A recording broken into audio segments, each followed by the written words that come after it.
Bonsoir à toutes et à tous. Donc aujourd'hui, j'ai le grand plaisir de recevoir Joseph Ndouagné pour son livre « En quête de nos ancêtres », qui est publié aux Impressions Nouvelles.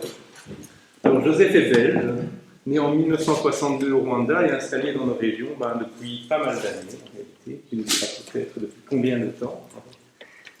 Et outre ton métier d'écrivain, tu travailles en tant qu'infirmier au clinique universitaire Saint-Luc dans un service pour patients traités par greffe de moelle osseuse. Donc on reviendra sur cette facette de ta vie parce que ça a quand même une importance quand on t'est décrit aussi. Tu as publié plusieurs romans et ouvrages. Alors en 2007, tu as publié La promesse faite à ma sœur aux Impressions Nouvelles aussi. Celui-là a été finaliste du prix des 5 continents et il a été aussi réédité dans la collection patrimoniale Espace Nord. En 2012, tu as publié Le Nouveau Mangeur d'Hommes, qui nous expliquera peut-être c'est quoi. En 2018, un livre de contes, alors, plutôt pour les enfants, c'est Plus fort que la hyène. Et en 2021, donc toujours aux Impressions Nouvelles, ce roman, En quête de nos ancêtres, dont on va parler. Alors en général, tes romans sont traversés par les questions de l'exil et du retour, mais aussi par la découverte de l'autre, de son histoire, de sa culture. Le voyage vers d'autres contrées y est une constante, il me semble en tout cas.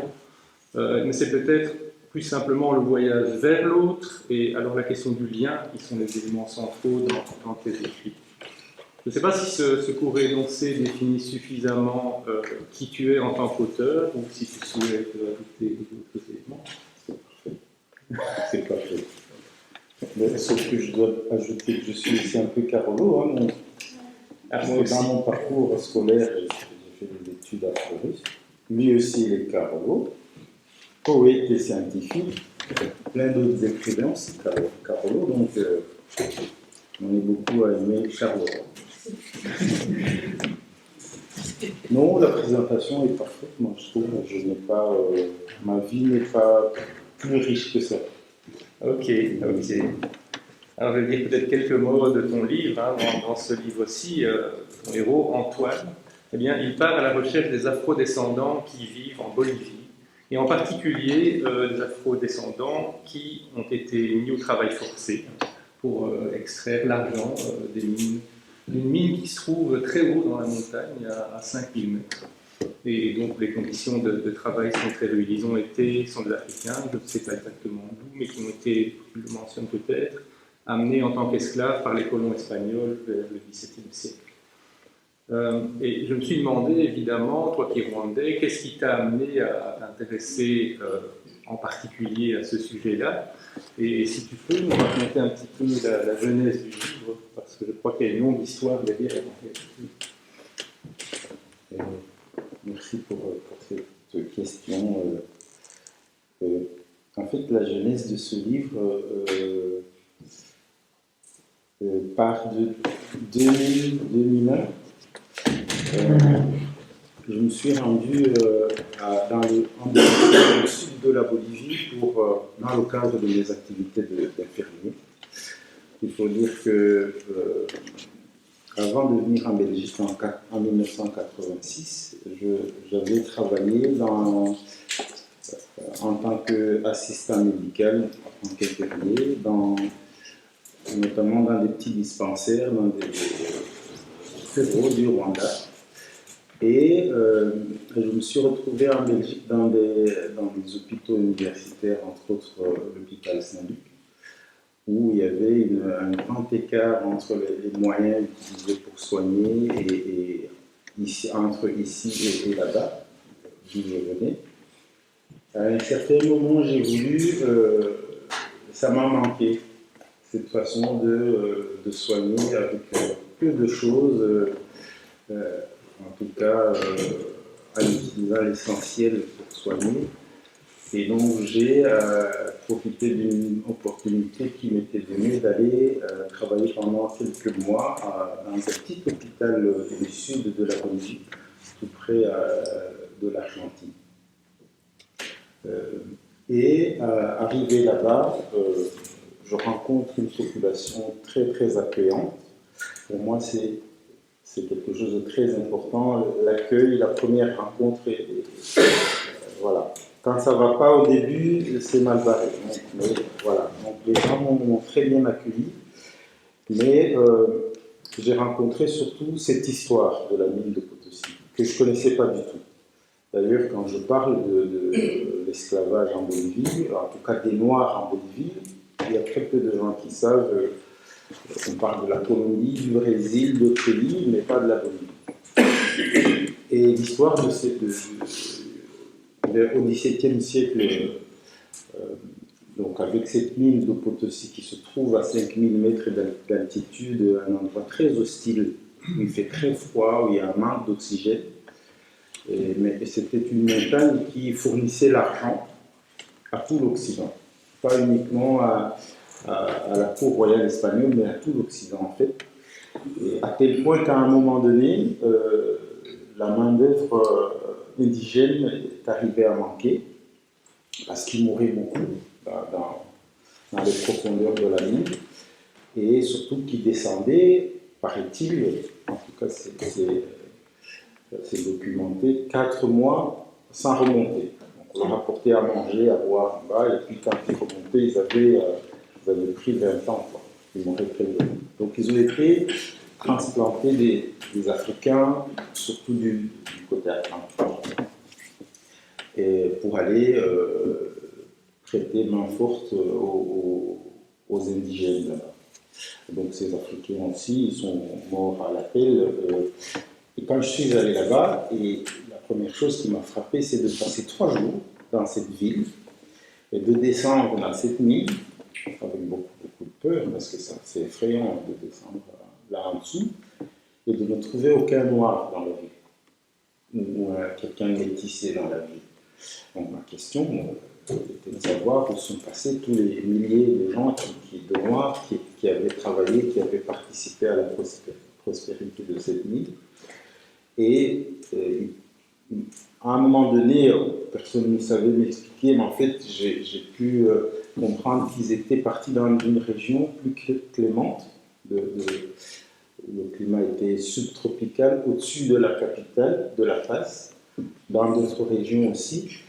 Et malheureusement, à ce moment-là, je n'ai pas eu le temps d'aller jusque chez eux, mais je suis parti en Belgique avec l'envie de revenir, d'aller à leur rencontre.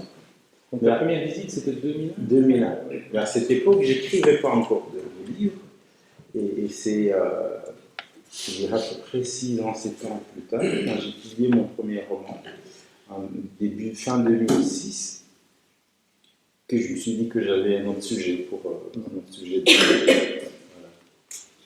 Oui, ton premier livre, c'était un retour au Rwanda et un retour aussi sur le génocide, etc. Enfin, on ne va pas trop en parler ici parce qu'on n'a pas énormément de temps. Mais ici, par rapport à celui-ci, je peux lire déjà un petit passage. On verra un peu. Et donc, c'est Antoine qui est arrivé Antoine, c'est le héros qui est arrivé en Bolivie et donc il découvre finalement le pays. Alors, tu dis ceci. Délaissant les chariots publicitaires verts vifs qui vantent les bienfaits d'une eau minérale, Antoine voit les enfants fondre sur lui tel un essaim d'abeilles. Certains tiennent d'une main leur short ou leur pantalon trop large, d'autres, pour tromper la chaleur étouffante de l'après-midi, exhibent leur maigre torse. Sont-ils de petits mendiants ? Le premier réflexe d'Antoine est de leur distribuer les pièces de bolivianos qu'on lui a rendues à l'aéroport, lorsqu'il a payé son visa d'entrée.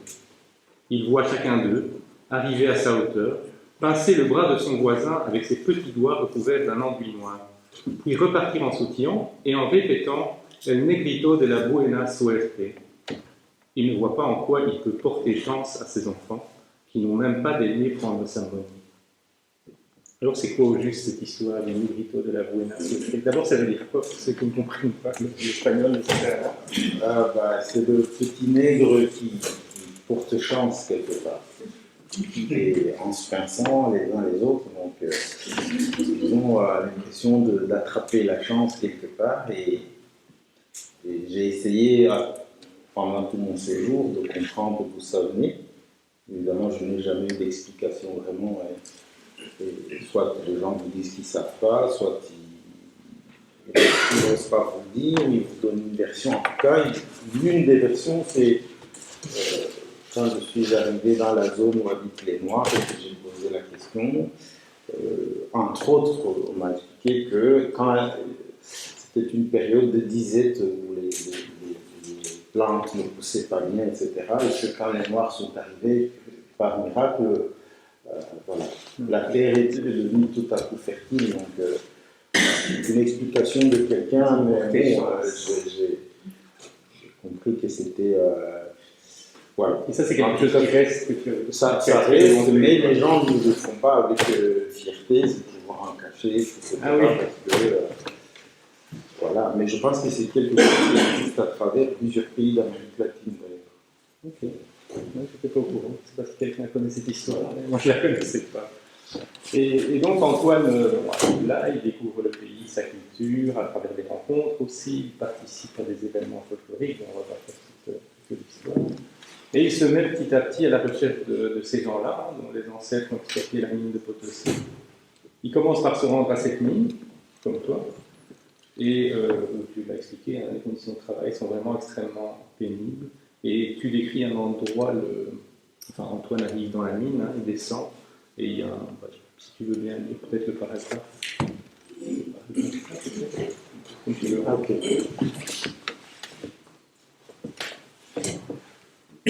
Au niveau inférieur, Antoine commence à sentir l'odeur des explosifs. Il hésite à poursuivre quand le guide lui demande avec brusquerie de s'écarter des rails. De la pénombre surgit un jeune mineur poussant une charrette remplie de cailloux. Celui-ci s'arrête à leur hauteur et relève sa lampe frontale. La lumière de ses yeux est plus éblouissante que celle de la lampe. Il est suivi par un deuxième mineur, plus âgé, les traits tirés, les yeux brillants, le front dégoulinant de transpiration et les joues gonflées de feuilles de coca. Le guide leur donne un peu d'alcool, de la limonade, de la dynamite et des feuilles à mâcher. Ils bavardent un court instant, puis les mineurs repartent creuser. Quand le guide propose à Antoine de l'accompagner jusqu'à l'étage du dessous, il préfère passer par une ouverture très étroite sur une échelle de bois, contrairement aux mineurs qui descendent en rappel sur une côte qui glisse sur une poulie. Donc, la peur que lui inspire l'étroitesse du passage, il descend dos au vide et les bras crispés sur l'échelle, marche après marche, guidé par ses pieds. Il est soulagé quand il sent la terre ferme sous ses pieds. Donc c'est un endroit très effrayant pour les gens qui, en tout cas, qui arrivent la première fois, parce qu'on descend, on a l'impression qu'on arrive jamais en bas, vraiment sortir. Et c'est aussi effrayant dans le sens où c'est une mine qui est creusée depuis le XVIe siècle et qui est creusée même aujourd'hui. C'est des petites coopératives aujourd'hui qui exploitent la mine parce qu'il n'y a plus assez d'argent, donc les grosses compagnies sont parties. Donc c'est des gens qui descendent dans cette mine de génération en génération. Aujourd'hui, donc c'est une vraie gruyère. D'ailleurs, quand j'étais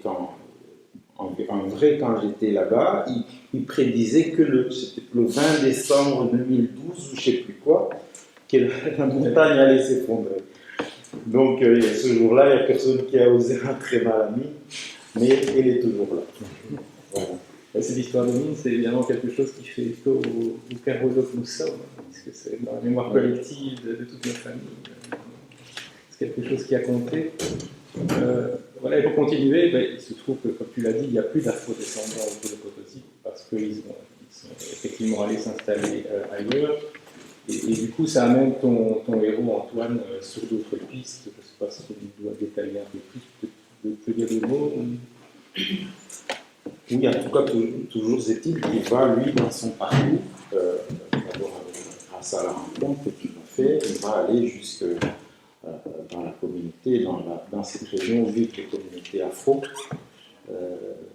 qu'on appelle les Yungas, notamment dans la ville de Coroico, qui est je dirais, la porte d'entrée de cette communauté. Donc les premiers fugitifs sont allés par là. Et que toi, tu as dû découvrir plus tard et qui t'a permis aussi de poursuivre ton récit. Que j'ai découvert plus tard et qui m'a permis aussi de de pouvoir imaginer cette rencontre avec Al-Balous et pour aller découvrir cette communauté. Alors, donc, dans tes livres, je disais que les voyages sont omniprésents, et que ce soit en Afrique ou en Amérique du Sud, ici, et ça correspond souvent, je trouve, à des retours dans le temps, à une quête peut-être existentielle, ou en tout cas une recherche de racines. Est-ce que tu peux nous expliquer un peu cela? Finalement, qu'est-ce qui t'anime? Ces héros, ils cherchent toujours quelque chose, et quelque chose en général à propos d'eux-mêmes, peut-être ici c'est moins clair. Alors, ce qui m'anime souvent, je vais continuer sur ça après, c'est la rencontre. Et la rencontre avec l'autre, et je me rends compte en fait que où que j'aille, il y a toujours des gens avec qui je peux avoir le regard sur le monde proche du mien que mes voisins pallient. Et parfois on pense que les gens qui nous sont lointains nous sont différents de nous, mais que curieusement, avec l'expérience, je me rends compte du contraire. Donc là, la distance n'empêche pas ces relations. Et c'est vrai que qu'est-ce que je suis en train de rechercher, je ne sais pas, mais toujours ça. On ne sait pas psychanalyse, Mais l'idée, c'est que ça me. Je ne sais pas si c'était ça la question, mais c'est que ça me ramène toujours à des histoires qui m'ont construit en fait. Ça me ramène toujours sur ma petite colline du Rwanda avec des histoires qui m'ont construit. Il y a un autre élément central dans le récit, et tu viens de mentionner son nom, c'est la rencontre entre Antoine et Al-Balous, qui est la jeune femme qu'il rencontre assez rapidement là-bas. Et est-ce que tu peux nous parler un peu d'elle, et peut-être à commencer par son prénom, qui est quand même assez évocateur, Al-Balous? Al-Balous signifie la lumière de l'aube. Alors, comment. D'ailleurs, d'abord, ce prénom, il est dit dans le livre, c'était un soir, en étant dans un café, avec un ami tournaisien qui habitait là, qui est décédé maintenant pendant la Covid, malheureusement. Et j'ai entendu ce prénom dans un bar. Je trouvais que ça chantait bien, mais je ne comprenais pas encore ce que ça signifiait, donc il m'a expliqué. Et c'est comme ça qu'est née cette lumière de l'aube, et que j'ai donné à cette fille, cette jeune femme, Al-Balous, donc qui ne ressemblait à personne d'autre dans cette ville. Et quand Antoine la rencontre en train de vendre son jus de fruits, son jus d'orange, il reste bouche bée devant elle. Mais comme il est timide, il n'ose pas l'affronter, mais il sentait que sa vie allait changer quelque part. Voilà, c'est comme ça, c'est peut-être ça qu'on appelle le coup de foudre. J'en sais rien, mais voilà. Pour un timide, malgré le fait que la fille avait l'air un peu regard rude, mais qui avait une certaine magie, il n'a pas eu peur de l'affronter, et tout doucement, ils sont arrivés à se connecter, je veux dire. Voilà. Oui, et Al-Balous a un rôle vraiment important dans ton histoire, et ce qui traverse un petit peu en filigrane, c'est, tu sembles nous dire que l'amour peut être peut-être le médium de cette quête existentielle, ou voir sa solution même. Ah, clairement, pour moi, pas nécessairement l'amour. L'amour, je veux dire, entre un homme et une femme, ou un homme et un homme, ou une femme et une femme, mais l'amour amoureux, je veux dire, c'est l'amour des autres. Parce que quand l'amour est là, parce que quand l'amour est là, il y a plein de choses qui se font, alors que c'est peut-être à première vue des choses difficiles. Ça fait traverser des barrières. Mais elle, c'était vraiment l'amour, je veux dire amoureux, quoi. Lui, il était amoureux, mais il n'osait pas le dire. Mais c'était plus fort que lui, à tel point que la fille par se rendre compte que quand même, ce garçon-là, il était... voilà, il souhaitait la conquérir. Et donc, ils ont cheminé ensemble, et c'est elle qui l'a fait découvrir cette communauté dans laquelle elle était née, où elle est née aussi d'une certaine ambiguïté, parce que je ne connaissait pas son père, qui était aussi, et ça peut-être je le signale au passage, c'est que c'est une fille, et cette fille qu'elle rencontre Antoine qui est d'origine rwandaise mais qui vit en Belgique, et qui part en Amérique latine et qui va rencontrer une jeune femme qui est métissée entre un noir et indien. C'était aussi une façon de dire que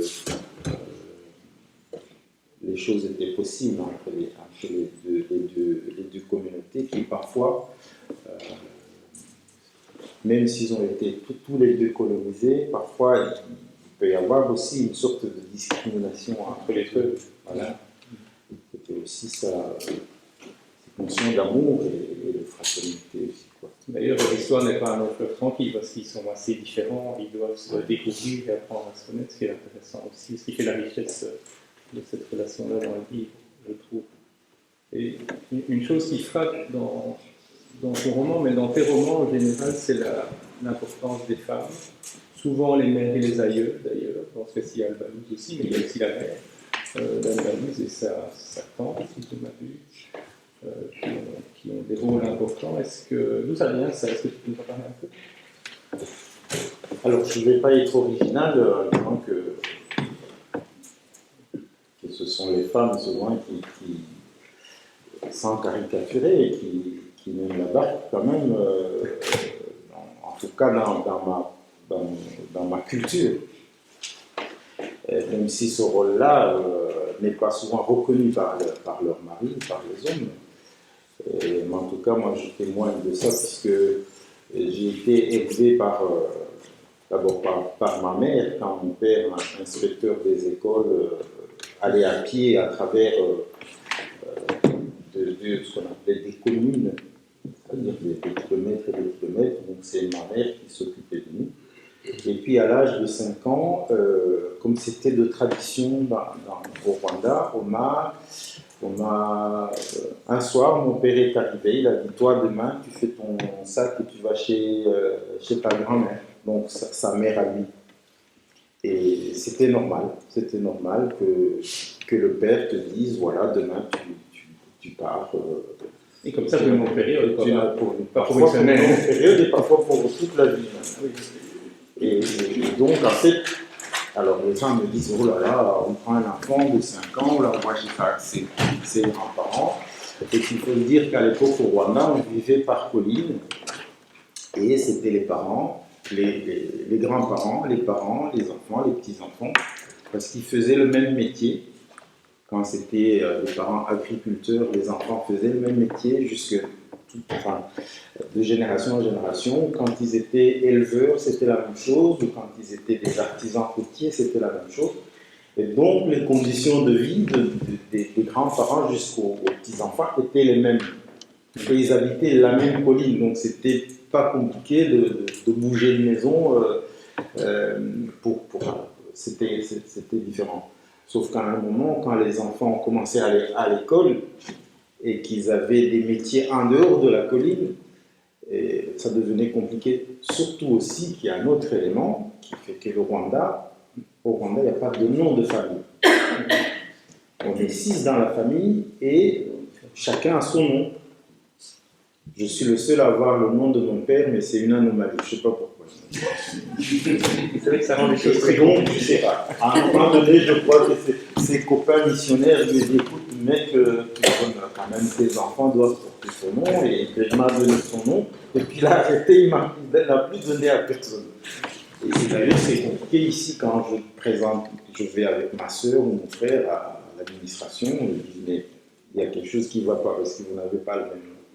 Et donc, ce système fonctionnait tant que les gens habitaient par colline, mais dès qu'on quittait la colline pour aller ailleurs, ça devenait compliqué au niveau de...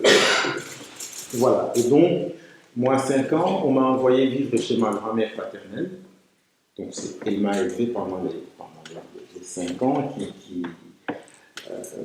et c'est la meilleure période de ma vie. Donc, c'est cette période qui m'a construit. Et je dirais même que j'ai presque tout oublié de mon enfance, sauf cette période-là, de 5 à 10 ans. Donc ça, c'était ma grand-mère paternelle. m'est arrivé aussi d'aller vivre chez ma grand-mère maternelle. Donc, qu'est-ce que je peux ajouter? L'importance J'ai de été ces élevé personnes. par ma famille. Et c'est pour ça que dans tous mes livres, il y a des femmes une importance capitale. Et aussi, ouais, tu utilises ton vécu à d'autres niveaux, puisque bon, on a dit que tu étais infirmier, et Antoine, lui aussi, est infirmier dans le domaine médical. Dans tes autres livres, le livre de contes que tu as fait, ben là c'est le thème qui est, c'est sur la drépanocytose, c'est ça.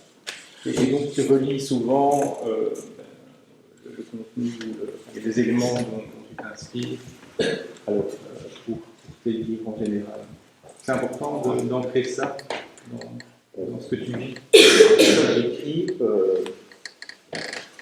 à partir d'où je suis, à partir de qui je suis, et c'est ça que je partage. Les centrales, tu trempes ta plume dans la vie. Et donc, voilà, dans tous mes livres, comme tu disais, il y a toujours un soignant quelque part, ou un hôpital, ou un truc sur la santé. Est-ce que la littérature, ça participerait à la thérapie aussi dans ta vie, dans ton en tout cas, ça me permet. Je travaille dans un service à l'hôpital, donc on travaille dans la souffrance des gens.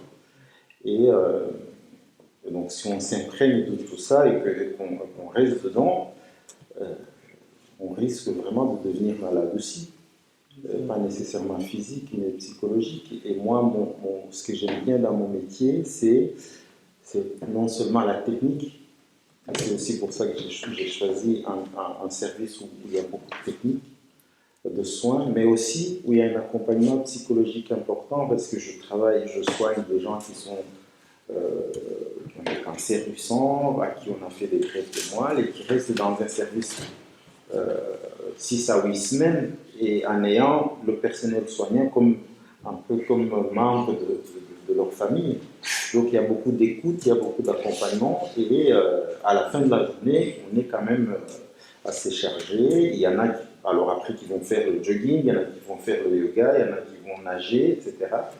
Et moi j'aime beaucoup écrire, et j'écris beaucoup dans les transports, soit en allant travailler, soit en rentrant à la maison. Et donc, ça m'inspire beaucoup, les relations que j'ai en tout cas à l'hôpital, et avec le personnel, et avec la hiérarchie, mais surtout avec les patients que je soigne. Parce que pour moi, chaque patient est une rencontre qui m'enrichit, et donc j'ai beaucoup de choses que j'écris et qui me sont inspirées par les patients. Ok. Vous dire peut-être un mot du style, hein. Ton livre, bon, il est écrit, entendu, hein, il est écrit à la troisième personne, un style assez réaliste qui est bien documenté. Là, tu as passé d'ailleurs quelques années à te documenter sur celui-ci, et tu accordes quand même une place grande au dialogue, je dirais. Et quelque chose qui apparaît aussi, c'est le rêve. Donc les rêves constituent un élément important du récit. Ici, on a peut-être deux qui sont quand même assez pivotaux dans l'histoire. Est-ce que par rapport à ça, tu as des modèles ou des figures qui t'inspirent particulièrement en écriture, que ce soit américain ou africain ou européen? Alors, mon rapport avec l'écriture et la lecture est différent de beaucoup de mes amis ou de mes collègues écrivains, dans le sens où j'ai lu le premier livre à 14 ans. Voilà, c'est pas en maternelle, c'est pas en primaire, mais c'est à 14 ans, parce que je vivais dans un endroit où il n'y avait pas de livre. Même à l'école secondaire, les 3 premières années, il n'y avait pas de livre dans la bibliothèque. Pourtant, c'est là où j'ai rencontré le prof qui m'a fait aimer la langue, la façon la musique du français. Et donc, c'est en arrivant à la capitale, à Kigali, à 14 ans, que j'ai pu avoir des livres au Centre culturel français. Et donc, on me demande souvent alors quel est mon auteur de référence, en tout cas qui m'a donné envie d'écrire. Et évidemment, je commence par... Et ça fait pas longtemps que je suis conscient de ça. c'est que, en fait, mon premier auteur de référence, c'est ma grand-mère. Pourquoi? Parce que pendant la période de 5 à 10 ans, quand j'habitais chez elle, tous les soirs, chaque membre de la maisonnée devait raconter une histoire. Tous les soirs. Donc pendant 5 ans, tous les soirs, je devais raconter une histoire. Et il n'était pas question de raconter la même que la veille. Parce que tout le monde était vigilant, on était un peu en concurrence, il fallait être inventif. Et donc, quand vous reveniez avec l'histoire de la veille, vous disiez non, quand vous recommencez, non. Là, vous parlez de la même hyène, non, il faut embarquer. Donc, ça, c'est vraiment une très bonne école. Et je dis ça pourquoi? Parce que, en fait, j'en ai pris conscience vraiment il n'y a pas très longtemps que toutes ces histoires de cette époque-là, je les connais toujours par cœur. Et que, donc en fait, c'est mes livres que j'ai lus à ce moment. Et ça se ressent aussi dans ce que j'écris, c'est plutôt oral, ça vient de la tradition orale. Et que donc, tous ces contes-là, et cette école, pour moi, c'était l'école du conte. Maintenant, un auteur là, que j'ai lu beaucoup et qui m'a beaucoup inspiré, parce que il met aussi de la magie dans ce qu'il raconte, c'est Gabriel Garcia Marquez. 100 ans de solitude et les autres. Et parce que même s'il fixe ses bouquins dans la vraie histoire, et c'est ça aussi que j'aime bien, la vraie histoire des gens, mais il met aussi des sortes de magie dans des trucs invraisemblables voilà, c'est un peu dans ce sens-là que moi j'introduis des rêves qui me permettent d'aller à un endroit, par exemple, où je ne peux pas aller, et par le chemin du rêve, je peux me permettre d'aller, de pénétrer dans des zones interdites. Voilà. Garcia Marquez, il a dit il n'est de médecine qui guérit ce que ne guérit pas le bonheur. Il n'est de médecine qui ne guérit ce que ne guérit pas le bonheur. Tu penses que c'est juste? Ça, c'est un peu compliqué pour moi. C'est trop intelligent pour moi. Mais je pense qu'il a probablement raison. En tout cas, j'aime beaucoup ce que le bonheur nous suffirait pour être sain et en bonne santé. Je crois qu'on va arriver tout doucement à la fin, parce que le temps tourne ici, mais je voulais quand même te demander un petit peu quels sont tes projets actuels, qu'est-ce que tu as dans tes valises qui viendra bientôt sur nos tables et que nous pourrons lire. Alors, j'ai un projet, un roman, qui va sortir probablement cette année qui vient, 2024. J'ai alors un roman qui va parler de la transmission en doute politique. Comme c'est le thème aussi qui traverse beaucoup de ce que je raconte. Et ça, c'est un roman. Et puis, j'ai un deuxième livre sur lequel je travaille avec un grand peintre belge qui est dans la salle, Paul de Gobert, qui a plusieurs références, entre autres, en tant que belge, le métro Van der Velde. Pour quiconque a déjà pris le métro vers Stockel, la ligne 1, il y a une fresque sur 800 mètres carrés dans le métro Van der Velde. C'est lui qui a fait au pinceau et, pendant 3-4 ans, et toutes les nuits. Donc quand le métro fermait, lui il prenait son échelle, il montait il avait les clés du métro et jusqu'à ce que le métro ouvre le matin, c'est vrai en plus. Et donc il a fait cette fresque-là et ça fait qu'une facette de tout ce qu'il a fait. Il y a encore je parlais tout à l'heure avec Philippe Rémy, ouais, voilà, et qui me dit, mais je parle justement, parler de Paul, il me dit, mais j'habite en face d'une fresque à Uccle, dans une école, je ne sais pas si c'est un pigeon ou je ne sais pas. Voilà, donc beaucoup de réalisations dans beaucoup de pays différents, et il m'a fait le cadeau de me demander de l'accompagner pour faire le tour du Rwanda, et lui il peint, et moi je viens déposer mes émotions sur ses dessins.